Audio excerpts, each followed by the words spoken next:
Right all welcome back to our YouTube channel. మనకు postal GDS 2026 schedule bonus సంబంధించిన notification అయితే వచ్చింది. And already మీరు అప్లికేషన్ కూడా చేసుకున్నారు. ప్రజెంట్ వచ్చేసి చాలామంది వచ్చేసి రిజల్ట్స్ ఎప్పుడు వస్తాయి బ్రదర్, అండ్ ప్రజెంట్ ఒక టెంటేటివ్ డేట్ అయితే మనకు వైరల్ అవుతుంది కదా, ఆ డేట్ని వస్తాయని అడుగుతున్నారు. అదేవిధంగా మనకు ఎవరైతే రిజల్ట్స్ సెలెక్ట్ అయినట్టు వాళ్ళకు డాక్యుమెంట్ వెరిఫికేషన్ ఉంటుంది కదా, ఆ డాక్యుమెంట్ వెరిఫికేషన్కి తీసుకొని వెళ్ళాల్సినటువంటి ఇంపార్టెంట్ డాక్యుమెంట్స్ ఏంటి, అవి చెప్తే మేము కొద్దిగా రెడీ చేసుకొని పెట్టుకుంటామని అంటున్నారు. ఈ వీడియోలో వచ్చేసి మీకు కంప్లీట్ డీటెయిల్ చెప్తానమాట. రిజల్ట్స్ ఎప్పుడు రావడానికి అవకాశం అయితే ఉంది, అండ్ ఏ మంత్ ఎండింగ్ వస్తుందా లేకపోతే నెక్స్ట్ మంత్ వస్తుందా, ఒకవేళ నెక్స్ట్ మంత్ ఏ డేట్ కల్లా వస్తుంది, అదేవిధంగా మనకు తీసుకుని వెళ్ళాల్సినటువంటి ఇంపార్టెంట్ డాక్యుమెంట్స్ ఏంటి, డౌన్ వెరిఫికేషన్కి ప్రతిదీ మీకు పిండి పిండి ఎక్స్ప్లెయిన్ చేస్తాను. వీడియో చూసిన ప్రతి ఒక్క స్మాల్ క్వశ్చన్ ఏంటంటే, వీడియోని చూస్తున్నారు కానీ చాలామంది వీడియోస్ని లైక్ చేయకుండా వెళ్ళిపోతున్నారు. మీరు ఒక లైక్ చేసి మన ఛానల్ కొద్దిగా బూస్టప్ అయితే ఉంటుంది, ప్రతి ఒక్కరికి లైక్ అయితే చేయండి. అదేవిధంగా మీకు ఇటువంటి జెన్యూన్ జాబ్ అప్డేట్స్ కావాలంటే కూడా మన ఛానల్ సబ్స్క్రైబ్ చేసుకుని పక్కన బెల్ ఐకాన్ అయితే యాక్టివేషన్ అయితే పెట్టుకోండి. వీడియోలో ఉంది ఇంపార్టెంట్ అప్డేట్. ఎవరైతే ఇంటికన్నా ఉండే కాంపిటేటివ్ ఎగ్జామ్స్కి ప్రిపేర్ అవ్వాలనుకుంటారో, లైక్ ఎస్ఎస్జీడీ కానిస్టేబుల్ కానీ, రైల్వే ఎన్టీపీఎస్సీ కానీ, ఆర్పీఎఫ్ కానిస్టేబుల్ కానీ, ఆర్ఆర్బీ గ్రూప్ డి కానీ, మీకు తక్కువ ప్రైస్కి మీకు విత్ 1 year వ్యాలిడిటీ తోటి ఇవ్వడం అయితే జరుగుతుంది మన డిఫెన్స్ డైరింగ్ యాప్లోన. మీరు యాప్ని ఇన్స్టాల్ చేసుకుని అక్కడ మీరు ఫ్రీ డెమో వీడియో చూడండి. మీకు కంటెంట్ అండ్ సబ్జెక్ట్ నస్తే కోర్స్ అయితే తీసుకోండి. డిఫెన్స్ డైరింగ్ యాప్ లింక్ కింద డిస్క్రిప్షన్ మీకు ప్రొవైడ్ చేయడం అయితే జరిగింది. మనకు మెయిన్గా టాపిక్ ఇప్పుడు ఏంటంటే, మనకు పోస్టల్ జీడీఎస్ ఎవరైతే సెలెక్ట్ అవుతారో వాళ్ళు డాక్యుమెంట్ వెరిఫికేషన్కి తీసుకుని వెళ్ళాల్సినటువంటి ఇంపార్టెంట్ డాక్యుమెంట్ చూసుకుంటే, అయితే ఇక్కడ మనకు సెలక్షన్ ప్రాసెస్ అనేది ఏ విధంగా ఉంటుందంటే, మనకు షార్ట్ లిస్ట్ అయినటువంటి లిస్ట్ వస్తుంది కదా, ఆ లిస్ట్లో మనకు ఒక డేట్ మెన్షన్ చేస్తాడు. ఆ లిస్ట్లో సెలెక్ట్ అయిన ప్రతి క్యాండిడేట్ పలానా డేట్ని మీరు ఏదైతే జోన్ పెట్టుకుంటారో డివిజన్ అనేది, అక్కడ సెలెక్ట్ లిస్ట్ తీసుకుని వెళ్ళాలి మొత్తం కూడా. అక్కడ మాత్రమే వాళ్ళు చెప్పిన డేట్కి రిపోర్టింగ్ అయితే చేయాల్సి ఉంటుంది. మీకు ఏంటంటే, మీకు ఫిజికల్ డాక్యుమెంట్స్, మీకు జిరాక్స్ అండ్ వర్చువల్ అవి మాత్రం చెక్ చేస్తారు. అన్నీ కూడా కరెక్ట్గా ఉన్నాయంటే ఓకే, జాబ్ వస్తుంది. ఒకవేళ మీకు మిస్ మ్యాచింగ్ వచ్చినా, లేదంటే వాళ్ళు చెప్పినటువంటి డేట్కి మీరు వెళ్ళకపోయినా మిమ్మల్ని అయితే రిజెక్ట్ అయితే చేస్తారు. మిమ్మల్ని రిజెక్ట్ చేసి మీ ప్లేస్లో మళ్ళీ మనకు సెకండ్ లిస్ట్లోనే ఇంకొక వాళ్ళని సెలెక్ట్ అయితే చేస్తారన్నమాట. మళ్ళీ సెకండ్ లిస్ట్లో నా పేరు ఉంటుంది, ఇప్పుడు వెళ్ళకపోయినా సెకండ్ లిస్ట్లో వస్తుంది అని కొంతమంది అయితే అలాంటి వాళ్ళు కూడా ఉన్నారు. ఎందుకంటే చాలామంది నాకు మెసేజ్ చేశారన్నమాట, బ్రదర్ నేను ఫస్ట్ లిస్ట్లో నేను పేరు వచ్చింది కానీ నేను వెళ్ళలేదు, సెకండ్ లిస్ట్లో పేరు వస్తుందా లేదంటే థర్డ్ లిస్ట్లో వస్తుందా, నన్ను మళ్ళీ వెళ్ళొచ్చా అని చాలామంది డౌట్ అయితే అడుగుతారన్నమాట. అలాంటి వాళ్ళకి చెప్తా ఉన్నాను. ఇక్కడ చూసుకుంటే డాక్యుమెంట్ వెరిఫికేషన్కి వెళ్ళేటప్పుడు అన్ని కూడా వర్జన్ తీసుకుని వెళ్ళాలి. అదేవిధంగా 2 sets జిరాక్స్ కూడా తీసుకుని వెళ్ళాలి. అండ్ వాళ్ళు ఏమని చెప్తున్నారంటే, ఎవరైతే సెలెక్ట్ అయినటువంటి క్యాండిడేట్ వాళ్ళకు ఎస్ఎంఎస్ ద్వారా కానీ ఈమెయిల్ ద్వారా కానీ మీకైతే మెయిల్స్ అయితే పంపిస్తారన్నమాట. అంటే మీరు సెలెక్ట్ అయినట్టు అండ్ ఆల్రెడీ వస్తాయి. అండ్ డాక్యుమెంట్స్ విషయానికి వస్తే కానీ మనకు ముందుగా వచ్చేసి మనకు మన 10th క్లాస్ బేస్ కాబట్టి అప్లై చేసుకునేది మన 10th మార్క్స్ మేము కంపల్సరీ అయితే వర్జన్లో అయితే ఉండాలి. బ్రదర్ నాకు అక్కడ వర్జన్ లేదు, జిరాక్స్ ఉంది, లేదంటే నాకు కాలేజీలో ఉంది అనుకుంటే కన్నా అది కుదరదు. వాళ్ళు కంపల్సరీ వర్జన్ అయితే ఉండాల్సి ఉంటుంది. తర్వాత మనకు ఐడెంటిటీ ప్రూఫ్కి వచ్చేసి ఆధార్ కార్డ్ అయితే కంపల్సరీ అయితే ఉండాల్సి ఉంటుంది. ఆధార్ కార్డు ప్రతి ఒక్కరు కూడా తీసుకుని వెళ్ళండి. నెక్స్ట్ క్యాస్ట్ సర్టిఫికేట్ వచ్చేసి ఎవరైతే ఎస్సీ, ఎస్టీ, ఓబీసీ, ఈడబ్ల్యూఎస్లు మాత్రమే తీసుకుని వెళ్ళాల్సి ఉంటుంది. యువర్ క్యాండిడేట్ వాళ్ళకు క్యాస్ట్ సర్టిఫికేట్ అయితే ఉండదు. అండ్ ఇంకోటి, వేరే స్టేట్లో కూడా అప్లై చేసుకుంటారు కదా యువర్ క్యాండిడేట్లోన, వాళ్ళు ఏంటంటే మీరు తీసుకుని వెళ్ళాల్సి ఉంటున్న అవసరం అయితే లేదనమాట. ఇక్కడ ఎస్సీ, ఎస్టీ వాళ్ళకు వచ్చేసి ఒరిజినల్ అయితే ఉండాలి, అండ్ ఓబీసీ వాళ్ళకు కూడా ఒరిజినల్ అయితే ఉండాలి, అండ్ ఈడబ్ల్యూఎస్ క్యాండిడేట్ వాళ్ళకు కూడా ఒరిజినల్ అయితే ఉండాలి. నెక్స్ట్ మనకు పీడబ్ల్యూ క్యాండిడేట్ వాళ్ళు ఎవరైతే ఫిజికల్ హ్యాండిక్యాప్ కింద అప్లై చేసుకుంటారు కదా, మీరు అప్లై చేసినప్పుడు అక్కడ ఆప్షన్ పెట్టినారు కదా, వాళ్ళు మీరు ఫిజికల్ హ్యాండిక్యాప్ సర్టిఫికేట్ కూడా పెట్టాలి, తీసుకుని వెళ్ళాలి. ఇక ఈడబ్ల్యూఎస్ మీకు ఆల్రెడీ చెప్పాను. ఇప్పుడు నెక్స్ట్ ట్రాన్స్జెండర్ సర్టిఫికేట్. ఇది ఎవరైతే ట్రాన్స్జెండర్స్ అప్లై చేసుకోయింటేనే ఈ సర్టిఫికేట్. ఒకవేళ ట్రాన్స్జెండర్స్ అప్లై చేయకపోయి ఉంటే కానీ అది అవసరం లేదు నార్మల్ పీపుల్స్కి. నెక్స్ట్ మనకు డేట్ ఆఫ్ బర్త్ ప్రూఫ్ వచ్చేసి మనకు ఇది కొంతమంది కాడ ఉంటుంది, బర్త్ సర్టిఫికేట్ అంటారు. ఒకవేళ మీ ఇక్కడ ఉంటే తీసుకుని వెళ్ళండి, లేకపోతే అవసరమే లేదు. ఎందుకంటే మన డేట్ ఆఫ్ బర్త్ అనేది మన 10th మార్క్స్ వల్ల ఏదైతే డేట్ ఉంటుంది కదా, ఆ డేట్ని కౌంట్ అయితే చేస్తారు. దాన్నే మనకు కన్సిడర్ చేస్తారు. నెక్స్ట్ మనకు వేరే ఇంపార్టెంట్ అంటే మనకు మెడికల్ సర్టిఫికేట్. ఈ మెడికల్ సర్టిఫికేట్ వచ్చేసి అంటే మనకు గవర్నమెంట్ హాస్పిటల్స్ నుంచి కంపల్సరీగా తీసుకుని వెళ్ళాల్సి ఉంటుంది. ఈ గవర్నమెంట్ హాస్పిటల్ వచ్చేసి మనకు మీ లోకల్ ఉన్నటువంటి, మీ మండలంలో ఉన్నటువంటి గవర్నమెంట్ హాస్పిటల్ ఉంటుంది కదా, అక్కడ నుంచి తీసుకుని వెళ్ళండి. కంపల్సరీ మీకు మెడికల్ ఆఫీసర్ అనేది మీకు దాని సిగ్నేచర్ అయితే పెట్టాలి, విత్ సీల్ కూడా ఉండాలి ఆ మెడికల్ సర్టిఫికేట్ మీద.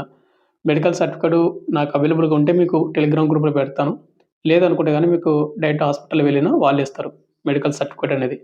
వాళ్ళు మిమ్మల్ని చెకప్ చేసి అంటే ప్రాపర్గా మీకు ఫిట్గా ఉన్నారు లేదా, ఏదైనా హెల్త్ ఇష్యూ ఉందా, మీకు మేజర్ పెద్ద ఏమైనా హెల్త్ ఇష్యూస్ ఉన్నాయా మొత్తం కూడా చెక్ చేసి వాళ్ళు సర్టిఫికేట్ తీస్తారు. ఇది కంపల్సరీ అనమాట, ప్రతి ఒక్కరు కూడా ఇదైతే చూసుకోండి. నెక్స్ట్ మనకు ఇంతే, అంటే మేజర్గా తీసుకుని వెళ్ళాల్సినటువంటి ఇంపార్టెంట్ డాక్యుమెంట్స్ ఇప్పుడు చెప్పినటువంటి ఏవైతే డాక్యుమెంట్స్ ఉన్నాయో 1 set ఒరిజినల్ అయితే ఉండాలి, 2 sets మనకు ఎక్స్రే కాపీస్ అయితే ఉండాలి. ఇంకోటి వెరీ వెరీ ఇంపార్టెంట్ ఏంటంటే మనకు ఫోటోలు మీరు 4 గానీ ఆర్ 6 గానీ తీసుకొని పెట్టుకోండి. మాక్సిమం మనకు 2 చాలు. బట్ ఏందంటే ఎక్స్‌ట్రా మన 4 గానీ 6 గానీ తీసుకొని వెళ్ళండి. ఎక్స్‌ట్రా ఉంటే ఉంటాయి. మనకు ఇప్పుడు చెప్పినటువంటి డాక్యుమెంట్స్ అన్నీ కూడా మీరు ప్రాపర్‌గా రెడీ చేసుకొని పెట్టుకోండి. ఎవరికైతే జాబ్ వస్తది అని కాన్ఫిడెంట్‌గా ఉంటుందో వాళ్ళందరూ కూడా.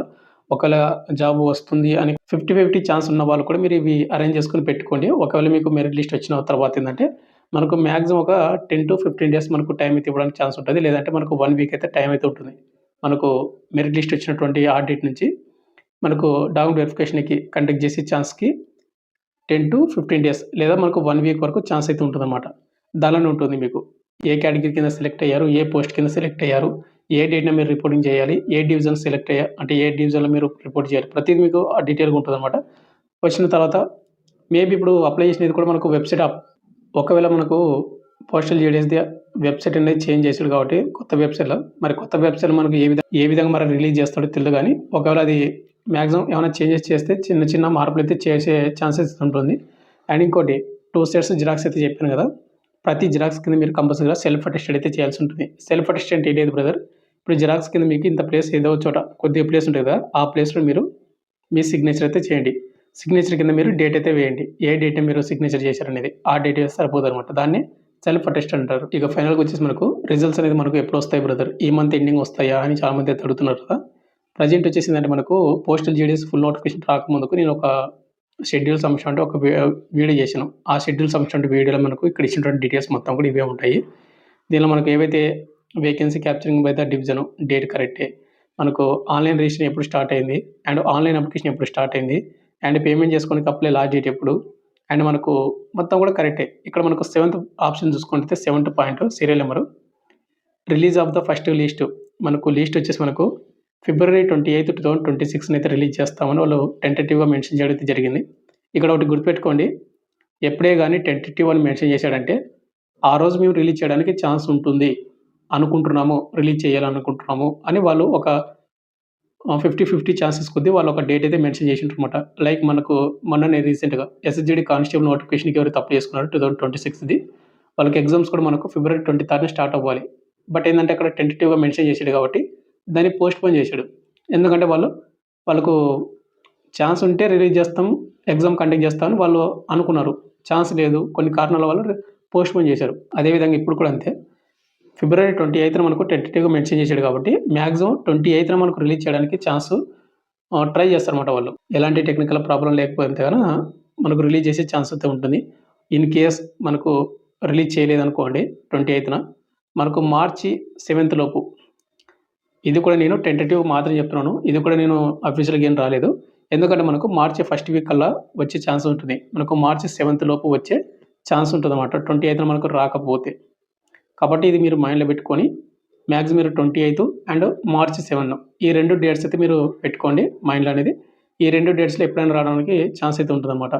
అండ్ రిజల్ట్స్ వచ్చిన తర్వాత నేను కంపల్సరీ మన వీడియోలో వీడియో చేస్తాను. ఏ విధంగా చెక్ చేసుకోవాలి అండ్ ఏమేమి తీసుకొని వెళ్ళాలి ఆల్రెడీ చెప్పాను. ఇవన్నీ మీరు డౌన్లోడ్ చేసుకోండి. అదేవిధంగా మనకు పోస్టల్ జీడీఎస్ మనకు వెబ్‌సైట్‌లోనే ఎక్కడ రిలీజ్ చేస్తారు అండ్ ఏ విధంగా చెక్ చేసుకోవాలంటే గన ఇది మనకు పోస్టల్ జీడీఎస్ వాళ్ళ వెబ్‌సైట్ అనమాట. indiapost.gov.in మీరు టైప్ చేస్తే మనకు జీడీఎస్ ఆన్‌లైన్ ఎంగేజ్‌మెంట్ ఇది ఈ విధంగా వస్తుంది. ఇక్కడ మనకు ప్రతిదీ మనకు మెన్షన్ చేసి ఉంటాడు. ఇక్కడ మీరు లెఫ్ట్ సైడ్ చూసుకున్నట్టయితే notification English and Hindi and మనకు circle post notification and registration instructions ఇట్లా ఉన్నాయి కదా! ఇక్కడ మనకు నోటిఫికేషన్స్ కాకుండా కిందనే చూసుకోండి. వేకెన్సీ పోస్టు అనెక్సర్స్ అని ఈ విధంగా మనకు ఒక ఆప్షన్ అయితే ఉంటుంది కింద. హెల్ప్ డెస్క్ కింద గానీ లేకుంటే హెల్ప్ డెస్క్ పైన గానీ రిజల్ట్స్ అని మనకు ఫస్ట్ మెరిట్ లిస్ట్ అని ఉంటుంది. ఆ విధంగా వచ్చి మనకి ఇక్కడనే మనకు స్టేట్ వైస్‌గా ఏపీ వాళ్ళ first merit list, second merit list, Telangana first merit list and Arunachal Pradesh, Gujarat, Maharashtra, Odisha, Karnataka, Tamil Nadu, Kerala, Orissa ఇట్లా ప్రతిది మనకు స్టేట్ వైస్‌గా మనకు ఫస్ట్ మెరిట్ లిస్ట్ అయితే రిలీజ్ చేస్తారన్నమాట. ఇక్కడ మనకు లెఫ్ట్ సైడ్ అయితే ఉంటుంది. అక్కడ మనకు ఈ విధంగా అయితే మనం డౌన్లోడ్ చేసుకోవాల్సి ఉంటుంది. ఫర్దర్‌గా అప్డేట్ వచ్చిన తర్వాత రిలీజ్ చేసిన తర్వాత మీకు కంపల్సరీ నేను అప్డేట్ చేస్తాను. వచ్చేసింది బ్రదర్ మీకు ఇంకేమైనా డౌట్ ఉంటే కింద కామెంట్ చేయండి. మళ్ళీ చెప్తున్నాను ఈ మంత్ 28 మనకు టెంటేటివ్‌గా మెన్షన్ చేశారు కాబట్టి ఆ డేట్ వరకు వెయిట్ చేయండి. లేదనుకుంటే గన మార్చి 7th వరకు టైం ఉంది కాబట్టి ఆ డేట్ వరకు మీకు ఛాన్స్ ఉందన్నమాట రావడానికి. Thank you.